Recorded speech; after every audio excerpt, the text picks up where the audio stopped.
সুপ্রিয় শিক্ষার্থী সবাইকে স্বাগতম জানাচ্ছি। আমি রামকৃষ্ণধর, প্রভাষক রসায়ন। আশা করি সবাই ভালো আছো।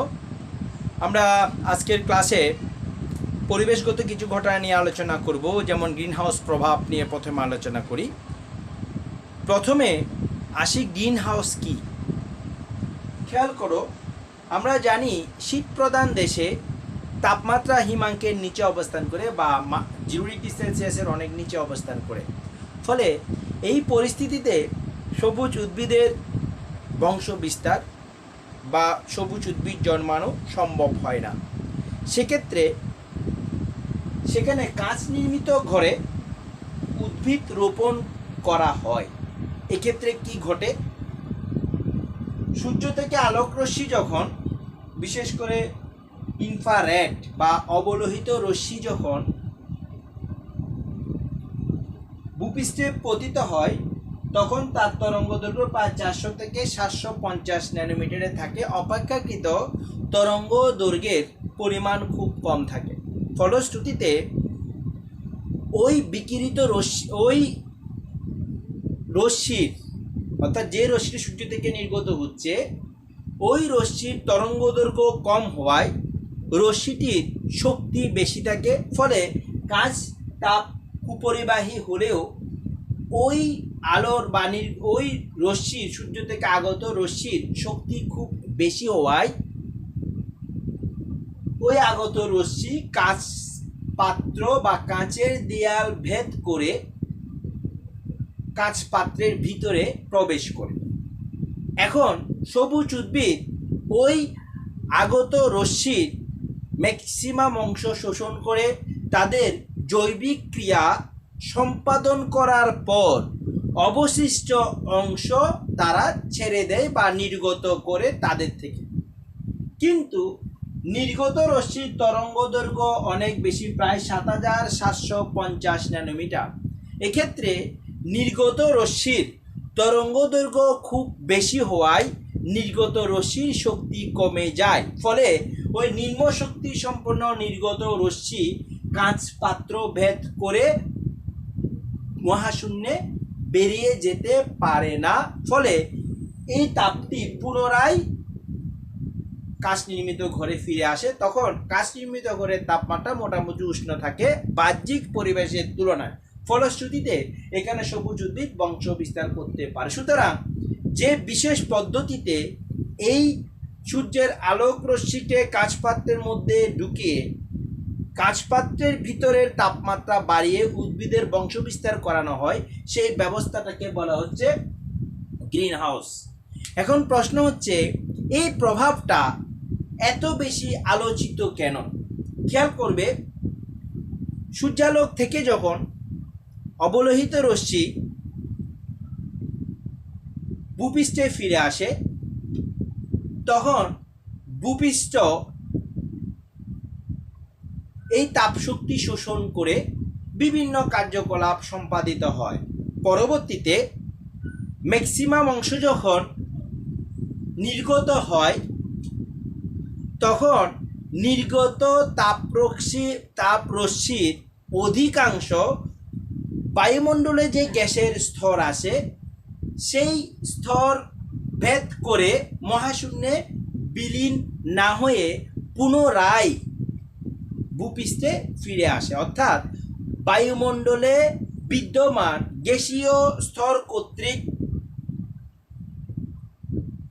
বিকিরিত আলোক রশ্মি বাধাপ্রাপ্ত হয়ে পুনরায় ভূপৃষ্ঠে ফিরে আসে, এসে ভূপৃষ্ঠের তাপমাত্রা বাড়িয়ে দেয়। এই প্রক্রিয়ার মাধ্যমে ভূপৃষ্ঠের গড় তাপমাত্রা 15, 20 বা 30 ডিগ্রি সেলসিয়াসের মতো বিদ্যমান থেকে ভূপৃষ্ঠে উদ্ভিদ তথা প্রাণীকুলের বংশ বিস্তার বা টিকে থাকার জন্য অনুকূল পরিবেশ সৃষ্টি করে। সুতরাং আমরা গ্রিনহাউস গ্যাস বলতে পারি বায়ুমণ্ডলে উপস্থিত যে সকল গ্যাসীয় পদার্থের আবরণ পৃথিবীকে আচ্ছাদন রূপে ঢেকে রেখে ভূপৃষ্ঠ হতে বিকিরিত তাপকে মহাশূন্যে ফিরে যেতে বাধা দেয় এবং ভূপৃষ্ঠ ও তৎসংলগ্ন বায়ুমণ্ডলকে উত্তপ্ত রাখে সেই প্রভাবকে বলা, সেই গ্যাসগুলোকে বলা হচ্ছে গ্রিন হাউস গ্যাস। আবার বলছি, পৃথিবীর বায়ুমণ্ডলে উপস্থিত যে গ্যাসীয় পদার্থের আবরণ পৃথিবীকে আচ্ছাদন রূপে ঢেকে রেখে ভূপৃষ্ঠ হতে বিকিরিত আলোক রশ্মিকে মহাশূন্যে ফিরে যেতে বাধা দেয় এবং ভূপৃষ্ঠ তথা ভূপৃষ্ঠ সংলগ্ন বায়ুমণ্ডলকে উত্তপ্ত রাখে, তাকে গ্রিন হাউস গ্যাস বলে। আর যদি বলা হয় গ্রিন হাউস প্রভাব কি, তখন যদি বলা হয় গ্রিন হাউস প্রভাব কি, তখন আমাদের বলতে হবে যে বিশেষ প্রক্রিয়ায় কার্বন ডাইঅক্সাইড, জলীয় বাষ্প, পানি, ওজোন ইত্যাদি গ্যাসের আবরণ ভূপৃষ্ঠ হতে বিকিরিত আলোক রশ্মিকে মহাশূন্যে ফিরে যেতে বাধা প্রদান করে ভূপৃষ্ঠ তথা তৎসংলগ্ন বায়ুমণ্ডলকে উত্তপ্ত রাখে, সেই প্রভাবকে বলা হচ্ছে গ্রিন হাউস প্রভাব। তার মানে গ্রিন হাউস প্রভাবের মাধ্যমে ভূপৃষ্ঠ মোটামুটিভাবে উত্তপ্ত থাকে, ফলে উদ্ভিদ তথা প্রাণীকুলের জীবন ধারণ সম্ভব হয়। কিন্তু গ্রিন হাউস প্রভাব নিয়ে এত মাতামাতি হওয়ার কারণটা কি? বলা হচ্ছে একটা নির্দিষ্ট মাত্রা পর্যন্ত যখন বায়ুমণ্ডলে বিভিন্ন গ্যাসের আস্তরণ কাজ করবে, তখন ভূপৃষ্ঠ থেকে ম্যাক্সিমাম বায়ুমণ্ডলকে সে পুনরায় পাঠাবে। কিছু কিছু বায়ু তাপরশ্মি মহাশূন্যে বিলীন হতে পারে, কিছু অংশ ভূপৃষ্ঠে ফিরে আসে। কিন্তু মানব সৃষ্ট বিভিন্ন কারণে এই যে গ্রিন হাউস গ্যাসগুলো রয়েছে, কার্বন ডাইঅক্সাইড, মিথেন, জলীয় বাষ্প, সিএফসি, ওজোন ইত্যাদি গ্যাসের পরিমাণ মানব সৃষ্ট কারণে, কলকারখানা, শিল্পায়ন, নগরায়নের ফলে বায়ুমণ্ডলে এই গ্যাসগুলোর পরিমাণ বৃদ্ধি পাচ্ছে। ফলে বায়ুমণ্ডলে এই গ্যাসের লেয়ার ধীরে ধীরে বৃদ্ধি পাচ্ছে। ফলে ভূপৃষ্ঠ থেকে যে তাপশক্তিটি বিকিরিত হয়ে যায় তার একটা অংশ মহাশূন্যে বিলীন হয়ে যায়, আর কিছু অংশ ভূপৃষ্ঠে ফিরে এসে সম্পূর্ণ, অর্থাৎ নর্মাল অবস্থায় সম্পূর্ণ বিকিরিত তাপশক্তির সম্পূর্ণটি মহাশূন্যে বিলীন হয়ে না গিয়ে কিছু মহাশূন্যে চলে যায়, কিছু ভূপৃষ্ঠে ফিরে এসে ভূপৃষ্ঠকে উত্তপ্ত রাখে। এটা পৃথিবীর জন্য বা ভূপৃষ্ঠের জন্য মঙ্গল। কিন্তু যত গ্রিন হাউস গ্যাসের পরিমাণ বাড়বে বায়ুমণ্ডলে, ওই গ্যাসের আস্তরণ তত বৃদ্ধি পাবে। ফলে বিকিরিত তাপশক্তির যে পরিমাণ মহাশূন্যে বিলীন হয়ে যাওয়ার কথা, সেই মহাশূন্যে বিলীন হয়ে যাওয়ার পরিমাণটা কমে যাবে। অর্থাৎ বিকিরিত তাপশক্তি মহাশূন্যে বিলীনের পরিমাণ কমে গিয়ে বেশি পরিমাণে ভূপৃষ্ঠে ফিরে এসে ভূপৃষ্ঠের যে গড় তাপমাত্রা ছিল তার পরিমাণকে ধীরে ধীরে বাড়িয়ে দিবে। অর্থাৎ ভূপৃষ্ঠের তাপমাত্রা গড় তাপমাত্রার তুলনায় বেশি হয়ে যাচ্ছে। এতে করে ভূপৃষ্ঠের তাপমাত্রা গড় তাপমাত্রা থেকে বেশি হওয়ায় বৈশ্বিক উষ্ণতার সৃষ্টি হচ্ছে। বৈশ্বিক উষ্ণতা সৃষ্টি হওয়ার ফলে যে ঘটনাটি ঘটছে, আমরা জানি পৃথিবীর মধ্যে 3 ভাগ জল 1 ভাগ স্থল। আবার এই 3 ভাগ জলের মধ্যে ম্যাক্সিমাম অংশ হচ্ছে বরফ আছে, যেমন প্রশান্ত মহাসাগর, অ্যান্টার্কটিকা মহাদেশ। এই যে জলাভূমিগুলো রয়েছে, বৈশ্বিক উষ্ণতা বৃদ্ধির কারণে অ্যান্টার্কটিকা প্রশান্ত মহাসাগর অঞ্চলে যে বরফগুলো রয়েছে সেটা ধীরে ধীরে গলতে শুরু করবে। ওই গলে বিভিন্ন সাগর, উপমহাসাগর হয়ে ভূপৃষ্ঠে সামুদ্রিক জলরাশির উচ্চতা বাড়িয়ে দিবে। ফলে বৈশ্বিক উষ্ণতা বৃদ্ধির কারণে যেহেতু সমুদ্রপৃষ্ঠের উচ্চতা বৃদ্ধি পাবে, ফলে যে নিম্নাঞ্চলগুলো রয়েছে সমুদ্র তীরবর্তী বা যে সকল দেশ সমুদ্র তীরবর্তী বা যে সকল অঞ্চল সমুদ্র তীরবর্তী, সমুদ্র রাশির উচ্চতা বৃদ্ধি পাওয়ার কারণে ওই সকল স্তরে জলাভূমিতে পরিণত হবে। অর্থাৎ ধীরে ধীরে এই সমুদ্র উপকূলবর্তী দেশ বা অঞ্চলগুলো ধীরে ধীরে সমুদ্রে বিলীন হয়ে যেতে পারে। বাংলাদেশের ক্ষেত্রে যদি চিন্তা করা হয়, বাংলাদেশের সমুদ্র উপকূলবর্তী যে সকল অঞ্চল রয়েছে, যেমন বা নদী বৈধৌত যে অঞ্চলগুলো, চট্টগ্রামের কক্সবাজার, মহেশখালী, বরিশাল, পটুয়াখালী, বরগুনা ইত্যাদি অঞ্চলগুলো সমুদ্র তীরবর্তী বা জলাভূমি বা নদী দ্বারা আচ্ছাদিত হওয়ায় সমুদ্রপৃষ্ঠের উচ্চতা বাড়তে বাড়তে এই সকল অঞ্চল একসময় হয়তোবা সমুদ্রপৃষ্ঠে বা নদী গর্ভে বিলীন হয়ে যাবে। এই গ্রিন হাউস গ্যাসের এই মারাত্মক প্রভাবটা বলা হচ্ছে আমাদের মানবসৃষ্ট কারণে যেহেতু গ্যাসের আবরণটা বাড়ছে, ফলে ভূপৃষ্ঠের থেকে বিকিরিত তাপশক্তির প্রায় অংশই ভূপৃষ্ঠে ফিরে এসে ভূপৃষ্ঠের তাপমাত্রা বাড়িয়ে এই ক্ষতিকর প্রভাবটি পৃথিবী বা মানুষের জন্য সৃষ্টি করবে। এই জন্যই এই গ্রিন হাউস প্রভাবকে নিয়ে এত মাতামাতি। আমরা গ্রিন হাউস গ্যাসের মধ্যে carbon dioxide, methane, CFC, ozone, N2O, আর পানি গ্যাস মানে জলীয় বাষ্প ইত্যাদি উল্লেখযোগ্য।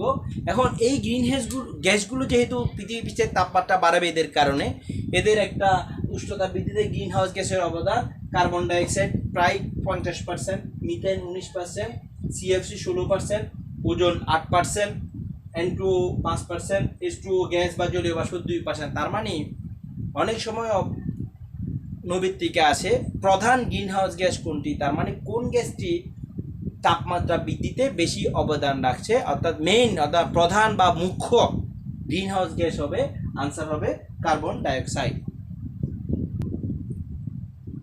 এরপর যে টপিকটি বইয়ে রয়েছে সিএফসি দ্বারা ওজোন স্তরের ক্ষয়। প্রথমে আসি সিএফসি কি। মিথেন ও ইথেনের এক বা একাধিক হাইড্রোজেন পরমাণু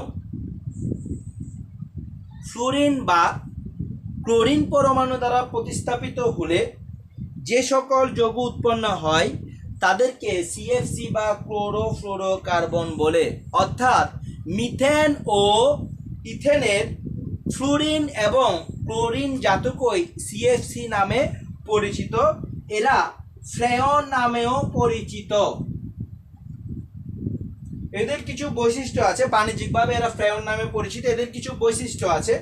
সিএফসি নিম্ন গলনাঙ্ক ও স্ফুটনাঙ্ক বিশিষ্ট, গন্ধহীন, অদাহ্য, নিষ্ক্রিয়, পানিতে অদ্রবণীয় ও অবিষাক্ত গ্যাস। আবার বলছি, সিএফসি নিম্ন গলনাঙ্ক, স্ফুটনাঙ্ক বিশিষ্ট, গন্ধহীন, অদাহ্য, নিষ্ক্রিয়, পানিতে অদ্রবণীয় ও বিষাক্ত গ্যাস।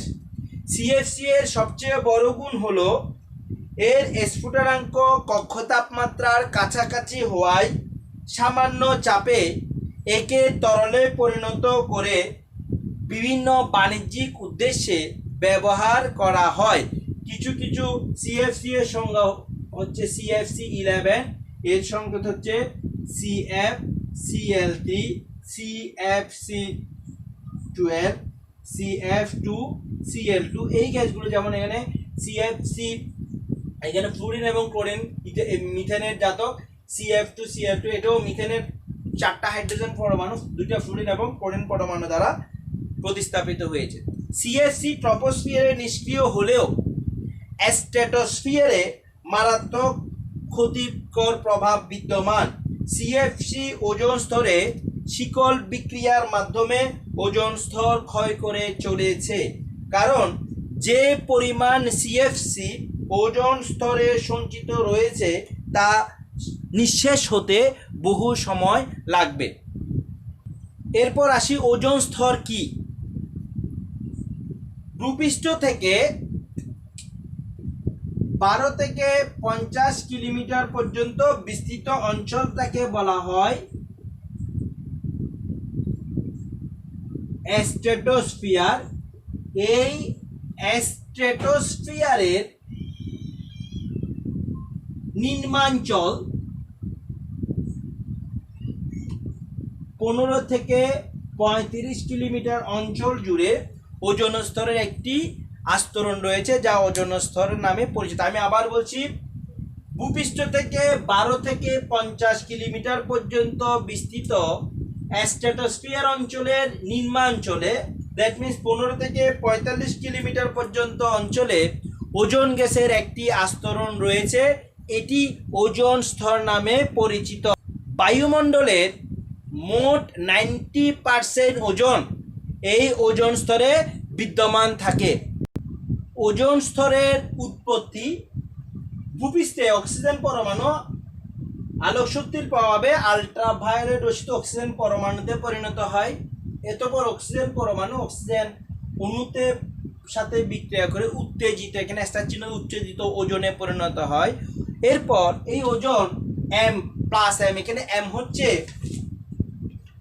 এখানে এম হলো নিরপেক্ষ সংঘর্ষকারী উপাদান, যেটি এই উত্তেজিত ওজন অণুকে সরাসরি ওজনে রূপান্তর করতে পারে। এভাবে বায়ুমণ্ডলে অক্সিজেনের সাথে অক্সিজেন ভেঙে আবার পুনরায় অক্সিজেনের সাথে বিক্রিয়া করে উত্তেজিত ওজন অণু সৃষ্টি হতে পারে, যা পরবর্তীতে নিরপেক্ষ সংঘর্ষকারী উপাদানের সাথে বিক্রিয়া করে ওজোন গ্যাসের পরিণত হতে পারে।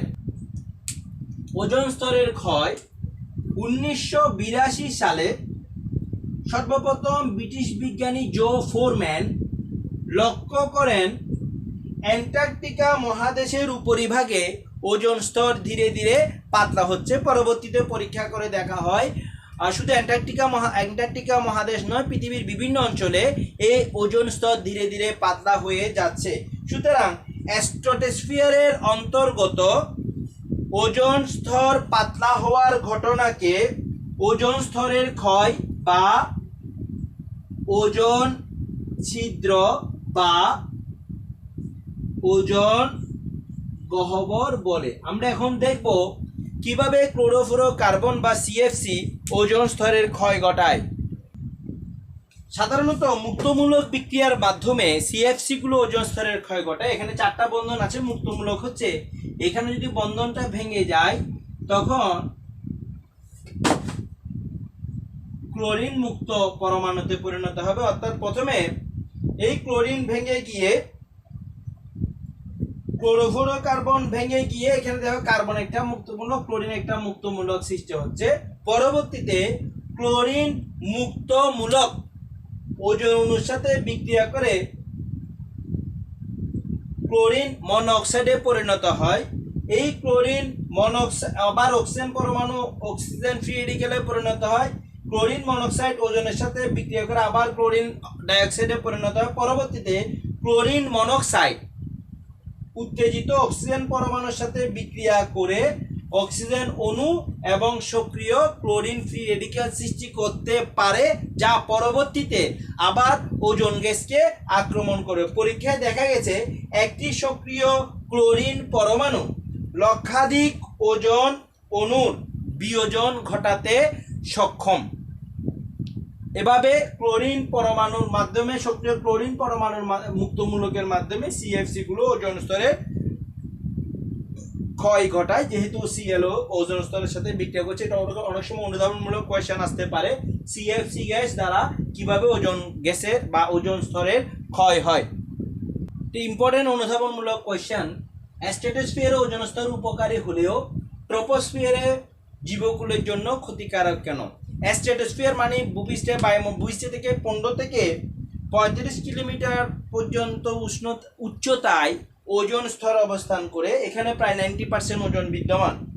সূর্য রশ্মিতে বিদ্যমান রশ্মি বা আল্ট্রাভায়োলেট রশ্মি জীবদেহের ক্যান্সারের সৃষ্টি করতে পারে। স্ট্র্যাটোস্ফিয়ার অঞ্চলে ওজোন গ্যাসের 90% অবস্থিত হওয়ায় ওই সূর্য রশ্মির ইউভি রশ্মিটা ওজোন স্তরকে ভেদ করে আসায় এর তীব্রতা কমে যায়, অর্থাৎ স্ট্র্যাটোস্ফিয়ারে ওজোন স্তর ইউভি রশ্মির ফিল্টার রূপে বা ছাঁকনির ন্যায় আচরণ করে এবং অবশিষ্ট রশ্মি ভূপৃষ্ঠে পতিত হয়, যেখানে ক্ষতিকারক ইউভির পরিমাণটা অনেকাংশে কমে যায়। অর্থাৎ ইউভি রশ্মির কারণে মানবদেহে ক্যান্সার সৃষ্টি হতে পারে। ওজোন স্তর স্ট্র্যাটোস্ফিয়ারে ইউভি রশ্মি ছাঁকনি রূপে কাজ করায় ওই ক্ষতিকারক ইউভি রশ্মিটার অনেকটুকু শোষণ করে নেয়, ফলে স্ট্র্যাটোস্ফিয়ারে ওজোন স্তর উপকারী। কিন্তু ট্রপোস্ফিয়ারে ওজোন স্তর গ্রিনহাউস গ্যাস রূপে আচরণ করে, ফলে ভূপৃষ্ঠ থেকে বিকিরিত তাপশক্তির বহুলাংশ বা অনেকাংশকে সে পুনরায় ভূপৃষ্ঠে পাঠিয়ে দিয়ে ভূপৃষ্ঠের গড় তাপমাত্রা বৃদ্ধি করতে পারে, অর্থাৎ গ্রিনহাউস প্রভাবে সৃষ্টি করতে পারে। বিধায় ট্রপোস্ফিয়ারে ওজোন স্তর জীবকুলের জন্য ক্ষতিকারক। সুপ্রিয় শিক্ষার্থী, আজকে পরিবেশগত যে সমস্যা আছে এই ক্লাসটা এই পর্যন্তই। আমরা আগামী ক্লাসে পানযোগ্য পানির বা বিশুদ্ধ পানির মানদণ্ড নিয়ে আলোচনা করব, যেমন খরতা, পানির বিশুদ্ধতা পরিমাপের বিভিন্ন একক যেমন টিডিএস, খরতা, ডিও বা ডিজলভ অক্সিজেন, বিওডি বা biochemical oxygen demand, COD that means chemical oxygen demand, এগুলো নিয়ে আলোচনা করবো। আর পাশাপাশি আমরা আজকে যে টপিকগুলো পড়িয়েছি সেখানে কিছু থিওরিটিক্যাল আলোচনা আছে, যেমন গ্রিন হাউস প্রভাব, প্রশমনের উপায় কী, গ্রিন হাউস গ্যাসগুলোর উৎস, একইভাবে ওজোন স্তর কী কী প্রভাব ফেলবে মানব দেহে, বা ওজোন স্তরের ক্ষয়ের কীভাবে হ্রাস করে, এরকম কিছু থিওরিটিক্যাল কথাবার্তা আছে। এগুলো একটু ভালো করে তোমরা রিডিং করে নেবে। সবাই ভালো থাকবে, সুস্থ থাকবে, সবাইকে ধন্যবাদ।